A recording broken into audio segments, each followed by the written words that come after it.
Hey folks, this is Jake Davis with an on-the-fly review for you, and today I'm talking about City of Lies, which, well, this movie sat on the shelf for literally 3 years. It's not much of a surprise why. The movie was a production by the Weinstein Brothers and stars Johnny Depp. Of course, one of those is a serial rapist, molester, and harasser of literally any woman he could get his hands on. And the other was a guy who was literally mutilated by his wife, and for some reason, both are treated equally by the press. Why? Because, hey, have dick will travel.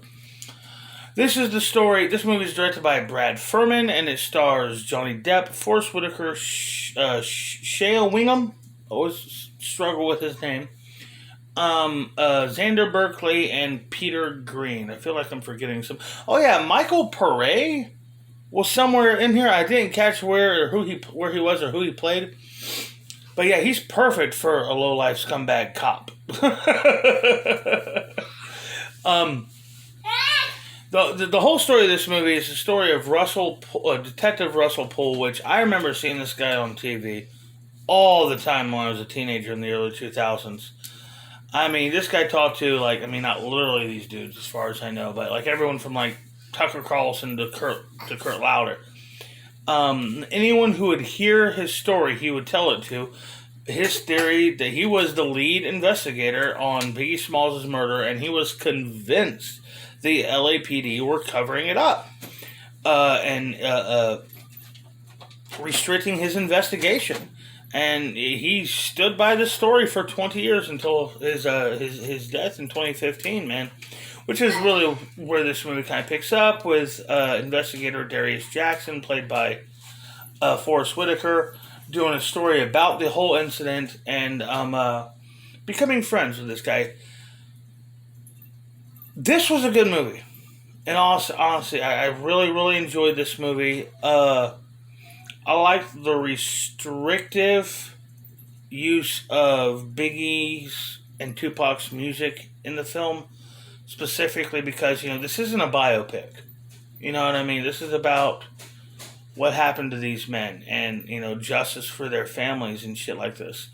I may be wrong about this, but Tupac Shakur was shot in Las Vegas in September of 1996, and 6 months later, in March of 97, Biggie Smalls was shot in L.A.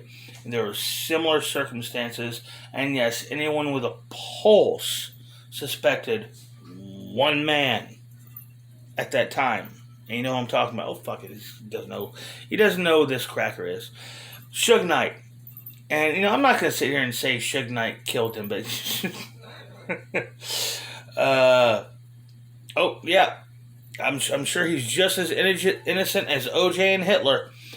Anyhow, I'd just say I thought this was a compelling, intriguing film about a fascinating case. I was in. I was invested this entire movie. Every scene, every frame. I really like Johnny Depp's performance in this. I prefer it when he plays Americans. I think he gets a little too gimmicky, especially in post Jack Sparrow era, when he's not an American. Highly recommended. And by the way, this also fills out the Johnny Depp biopic crime movie trilogy. We got Donnie Brasco, Black Mass, and now City of Lies. 3 good movies. Highly recommended movie. I'm going to go ahead and give it 4.5 stars. Not totally sure if I'm leaning until 5 stars yet, because it's just, no one was ever indicted or arrested for the murders of these 2 men, so there's no ending to this story. But still, it's a very good movie. Very, very good movie. And I highly recommend you go and see City of Lies. I'm Jake Davis, and I'll catch you on the fly.